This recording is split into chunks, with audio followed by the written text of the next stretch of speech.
Finding the right person is hard enough, but when you do, how do you keep them? Welcome in, fam. Much love. Trev here. Mango season's almost coming in. Good things are worth the wait. Sun's going down. There's going to be a little bit of wind. I hope that's okay with you. And I want to say thank you to everybody who's left a comment this week or sent a message and motivate me, inspire me to continue to share with you. So topic of today's video is we talk about how to make love last, and we're still talking about that. But today I'm coming at you with scientific data. There's a really cool book by evolutionary psychologist Dr. David Buss. There's a couple versions of this. One of them is called Psychology of Desire. Is that the one I'm thinking of? And in that he studies, we got the chickens coming in. He does studies of everyone living, different population groups, and collects data on what women like, what men like, what works, what doesn't work. And sweet chickens, I don't know if they got fed. I feel like this is a little distracting. I just wanted to bring you in here. Fly, chicken. Okay, let's get back to our important discussion.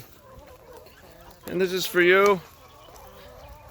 If you want amazing relationships in general. So he studies all these populations and looked at what works, what doesn't work. And the top rated strategy, most effective, according to science, for keeping a mate is, what do you think? You hear a lot of, if you searched on the internet for this, you've found a lot of random bullshit. Do this, say this, become this. It's really simple though. The best strategy for keeping a mate is continued love and kindness.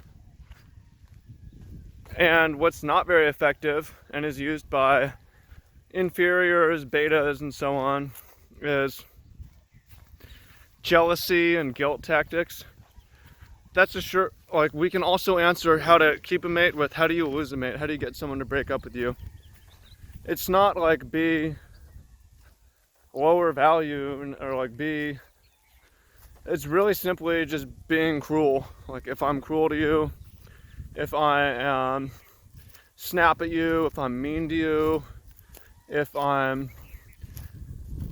some people will stay in a toxic, abusive relationship.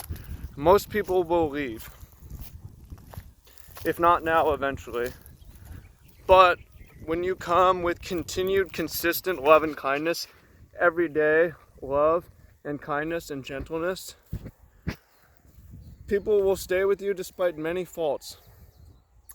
And got all kinds of mangoes coming in here. That's what the science found. And I'll tell you from personal experience of what not works.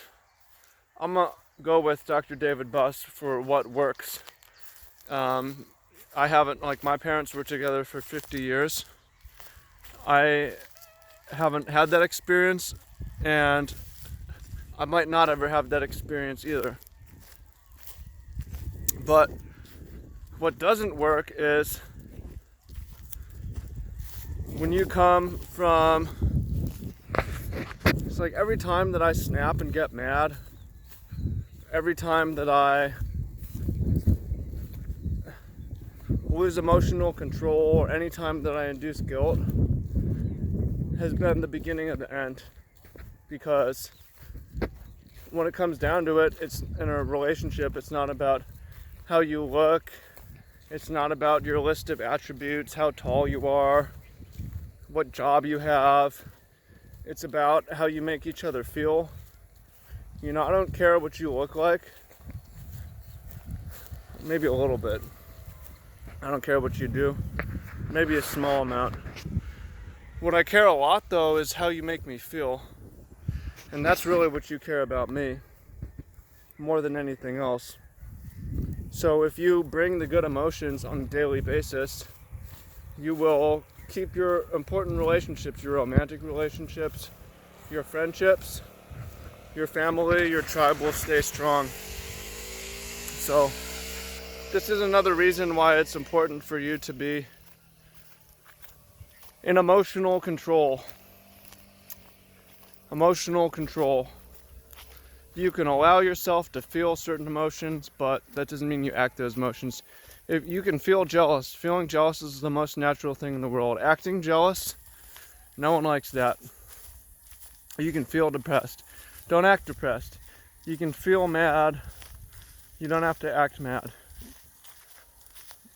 It's necessary to do this so you can consistently be loving and kind. It's not easy to be consistently loving and kind. That's a rare thing that people struggle with. It takes energy, it takes discipline, but ultimately it's what works the best. Is simply being consistently loving and consistently kind. When I was asked, how do you make love stay? And maybe you saw that video too. I said, hey, it's as simple as making the choice to love every day, right? Love is an action, not an emotion. And that goes with just simply continually treating your partner with love and kindness every single day. If you do that, there's a very good chance they'll stay with you. If someone's consistently loving and kind to you, even if they aren't exactly all the attributes you thought maybe you would want, you're probably going to stay with them too. Why? Because emotions, we're ruled by emotions, and we want to feel good, we want to feel loved. So I hope that helps you. If you're in a relationship, every day come at it with love and kindness. If you're single, keep in mind the best strategy once you get things going, and that's a whole different discussion, but and in general, socially, is just continued love and kindness. This is true of romance, but I think it's true of all relationships in general. No one really they might not leave immediately, whether that's romance, friendship, family, but people don't really want to stick with people who make them feel bad in the long run, even if it's in their story that they get abused and accept this kind of things. Eventually people usually will move on. So hope you found that helpful today. I appreciate you and thank you, and I look forward to hearing what you have to say in the comments down below. Comment down below how are you gonna bring the love and kindness today, and look forward to reading your comments again. Thank you. It motivates and inspires me to keep going. Just a cell phone and a stroll around the farm. Much love, fam. Talk to you soon. Peace.